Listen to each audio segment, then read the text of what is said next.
There is a large range of emotions that we can experience, from jubilance when playing outside with a new puppy to the extreme grief when we lose a loved one. There's a nervousness before you get up to perform a speech and the pride you feel when you've done really well on an assignment. And with all of these emotions, sometimes it is hard to understand and feel okay. Our mood can change so fast, and sometimes it affects us in ways we don't want it to. When someone is mean to you, the sadness you can feel can keep you from being able to adhere to your responsibilities. Why is this so? If the situation is not a matter of life or death, why are we put through so much turmoil? The earliest studies on the origin of our emotion concluded that the heart is the source of our intelligent thought and sensation. This was Aristotle, a Greek philosopher, in the 4th century BC. Only a century later, Galen, another Greek philosopher, proposed that the brain was the center of our thought and sensation. Most of his ideas were widely accepted until the mid-17th century.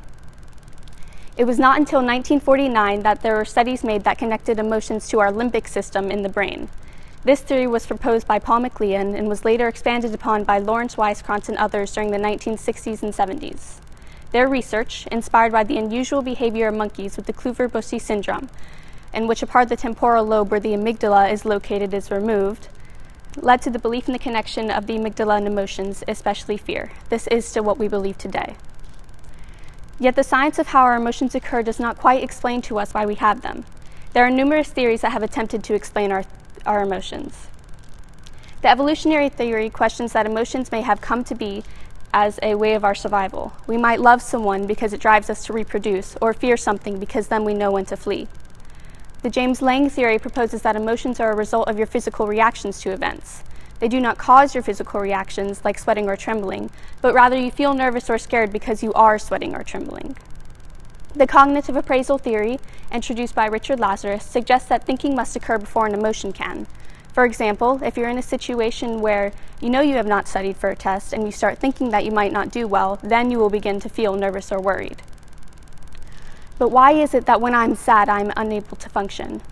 Why is it that fear can cause us to go into shock, and instead of fighting, we freeze?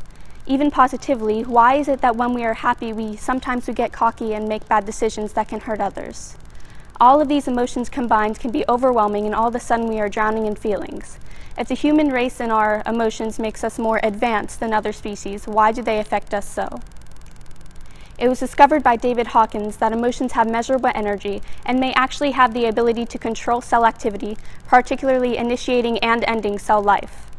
So maybe emotions are our body's way of telling us, you're happy, you might as well rub it in, or you're sad, you might as well die. It seems that the only way we can adequately endure our emotions is to accept that they happen. No good comes out of trying to suppress them. If you're sad, let yourself be sad. Let the tears come, no matter how weak you feel afterward. When you're happy, smile and laugh, and don't let anyone tell you that you are wrong for it. This may be the only way to live with ourselves. Our bodies are not going to stop. We shouldn't make them. Everyone feels happy and sad sometimes. That is just a fact of life. Being able to love, even if it hurts sometimes, is better than not feeling at all. Thank you.